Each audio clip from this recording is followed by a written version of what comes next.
ನಾನು ಕೇಳುವಂಥದ್ದು, ಇಷ್ಟು ವರ್ಷಗಳ ಕಾಲ ರಾಜ್ಯದಲ್ಲಿ ಮುಖ್ಯಮಂತ್ರಿಗಳಾಗಿ ಕಾಂಗ್ರೆಸ್ ನೇತೃತ್ವದ ಸರ್ಕಾರ ಇದ್ರೂ ಕೂಡ ಉತ್ತರ ಕರ್ನಾಟಕ ಅಭಿವೃದ್ಧಿ ಆಗಿಲ್ಲ ಅಂದ್ರೆ ಇದು ಯಾರ ಫೇಲೂರು? ಯಾರ ಫೇಲೂರು? ಸರ್ಕಾರದ ಈ ಕಾಂಗ್ರೆಸ್ ಒಂದು ಫೇಲೂರು ಅಂತ ಹೇಳ್ಬೋದಲ್ಲ? ಹೇಳಲೇಬೇಕು. ನಾನು ಮುಖ್ಯಮಂತ್ರಿಗಳನ್ನ ಸ್ಪೆಸಿಫಿಕ್ ಆಗಿ ಪ್ರಶ್ನೆಯನ್ನ ಕೇಳ್ತಾ ಇದ್ದೀನಿ. ಒಂದೇ ಸ್ವಲ್ಪ ಉತ್ತರ ಏನೋ ತಾವು ಹೇಳ್ತಾ ಇದ್ರಿ, ಕೇಂದ್ರ ಸರ್ಕಾರ ತಾರತಮ್ಯ ಧೋರಣೆ, ತಾರತಮ್ಯ ಮಾಡ್ತಾ ಇದ್ದಾರೆ.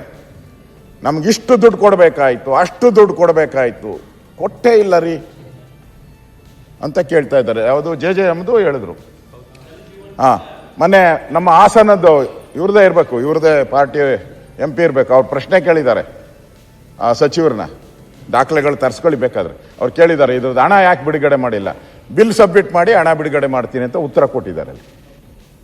ಆಮೇಲೆ ಮಾತಾಡಿ ಹೇಳಿ ಅದ್ರ ಬಗ್ಗೆ.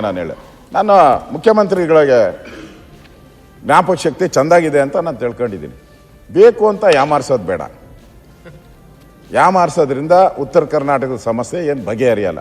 ಒಂದು 2-3 ಪ್ರಶ್ನೆ ಕೇಳ್ತೀನಿ ನಿಮ್ಮನ್ನ. ಈಗ ನೋಡಿ, ಕಿತ್ತೂರು, ಬೆಳಗಾವಿ ಕಿತ್ತೂರು ಉತ್ತರ ಕರ್ನಾಟಕದ್ದು, ಧಾರವಾಡದ ನೂತನ ರೈಲು ಮಾರ್ಗದ ನಿರ್ಮಾಣ ಅಂತ ಇದೆ.